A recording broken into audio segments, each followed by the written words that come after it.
নমস্কার, আমি সুদীপার রকমারি চ্যানেলে আপনাদের সবাইকে স্বাগত। আজ আমি আপনাদের নিরামিষ কচুর শাক করে দেখাবো। খুব সুস্বাদু এই রেসিপিটি। চলুন তাহলে করে দেখাই। এর জন্যে আমি দুটো গাছ কচুর শাক নিয়েছি। ভালো করে কেটে ধুয়ে সেদ্ধ করে নিয়েছি দেশি ছোলা দিয়ে। দেশি ছোলা আমি এক বাটি ভিজিয়ে রেখেছিলাম, সেটি দিয়ে সেদ্ধ করে নিয়েছি। আমি যা যা উপকরণ নিয়েছি, আমি নিয়েছি একটা ছোট বাটির আধ বাটি নারকেল কোড়া। নারকেলটা আপনারা আপনাদের কচুর শাক অনুযায়ী নিয়ে নেবেন। এখানে নারকেল কোড়াটা একটু বেশি লাগবে। গরম মশলার গুঁড়ো 1 চামচ নিয়েছি। আর ফোড়নের জন্যে একটা তেজপাতা, 2টো শুকনো লঙ্কা আর 1 চামচ গোটা জিরে নিয়েছি চেরা কাঁচা লঙ্কা। ঝালটা আপনারা আপনাদের স্বাদ মতো দিয়ে নেবেন। আর এর রান্না করতে যা যা উপকরণ লাগবে আমি আপনাদের রান্নার সময়ই বলে দেব। আমি এবার গ্যাস জ্বালিয়ে কড়াই বসিয়ে নিয়েছি। আমি এবার দিয়ে দেব সর্ষের তেল।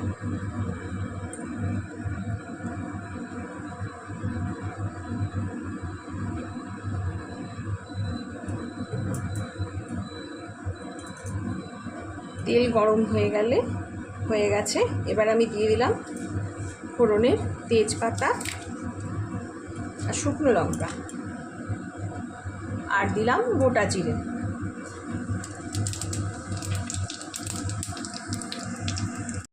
ফোড়ন ভাজা হয়ে গেছে, গন্ধ বেরিয়ে গেছে। এবার দিয়ে দেব হলুদ, পরিমাণ মতো হলুদ দিয়ে দিলাম।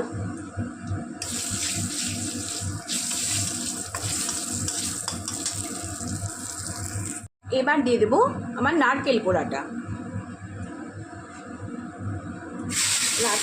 দিয়ে দিলাম।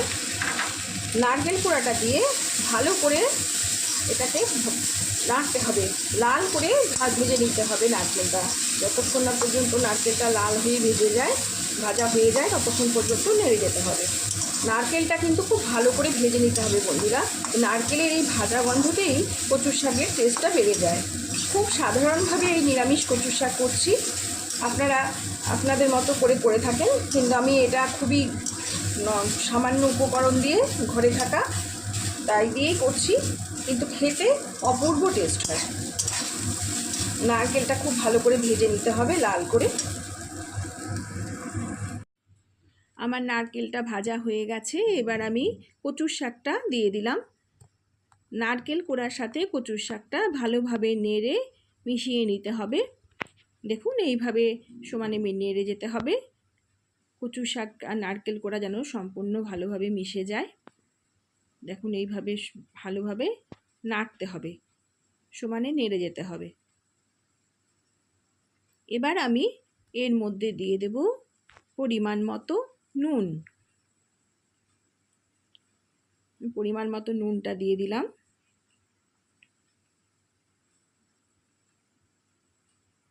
পরিমাণ মতো নুন দিয়ে এবার আমি ভালো করে মিশিয়ে নেব। নুনের সাথে কচুর শাকটা ভালোভাবে মিশিয়ে নেব। আমার চেরা কাঁচা লঙ্কাগুলো দিয়ে দিলাম।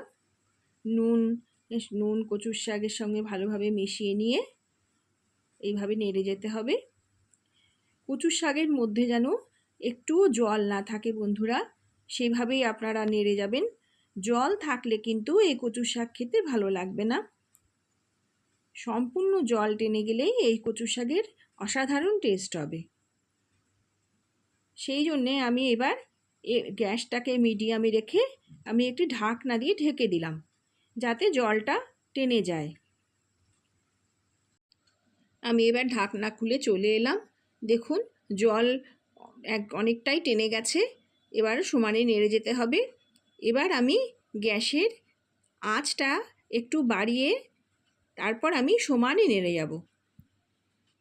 দেখুন কমে গেছে কতখানি, নাড়তে নাড়তে অনেকটাই কমে গেছে। জল শুকিয়ে গেলেই অনেকটাই কমে যায়। দেখুন এরভাবে নেড়ে যেতে হবে। আঁচটা একটুখানি বাড়িয়ে নিয়ে সমানে নেড়ে যেতে হবে।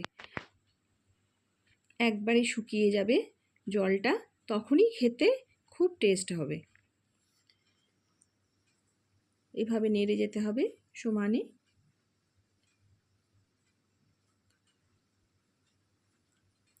এবার আমি এর মধ্যে দিয়ে দেব গরম মশলার গুঁড়ো। আমার যে গরম মশলার গুঁড়োটা আমি রেখেছিলাম সেটা এবার আমি ওর মধ্যে দিয়ে দিলাম। গরম মশলার গুঁড়ো দিয়ে কচুর শাকটা ভালোভাবে এবার আমি মিশিয়ে নেব। গরম মশলার গুঁড়ো দিয়ে কচুর শাকটা আমি ভালো করে মিশিয়ে নিলাম। দেখুন সম্পূর্ণ মিশে গেছে। আমি এবার এর মধ্যে একটু লাল লঙ্কার গুঁড়ো দিয়ে দেব। আপনারা যদি না চান তাহলে দেবেন না। আমার কচুর শাক হয়ে এসছে। এবার আমি দিয়ে দেব একটু মিষ্টি। আমি যেহেতু নারকেল কোড়া দিয়েছি এই জন্য মিষ্টিটা একটু কম দেব। নারকেলের মধ্যে তো মিষ্টি আছে, মিষ্টিটা আমি এই জন্য একটু কম দেব।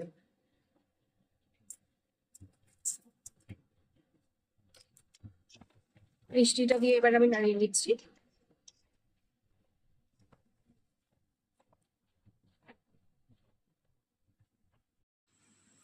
এবার আমি কচুর শাকের মধ্যে দিয়ে দেব ছোট চামচের 1 চামচ ঘি। ঘিটা দিয়ে এবার আমি কচুর শাকটা ভালো করে নেড়ে নেব। এইভাবে ঘি গরম মশলা দিয়ে কচুর শাক করে খেয়ে দেখবেন বন্ধুরা, খুব ভালো হয় খেতে। নিরামিষ এই কচুর শাক খেতে অসাধারণ টেস্টি। আপনারা ঘরে করে দেখবেন একবার সবাই, কেমন লাগে। ভালো করে ঘি দিয়ে নাড়িয়ে নিলাম।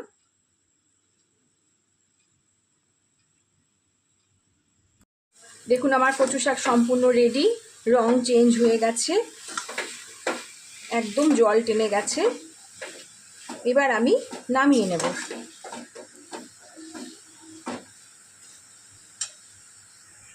এবার আমি নামিয়ে নিচ্ছি। খুব সুস্বাদু এই রেসিপিটি, আপনারা বাড়িতে সবাই করবেন।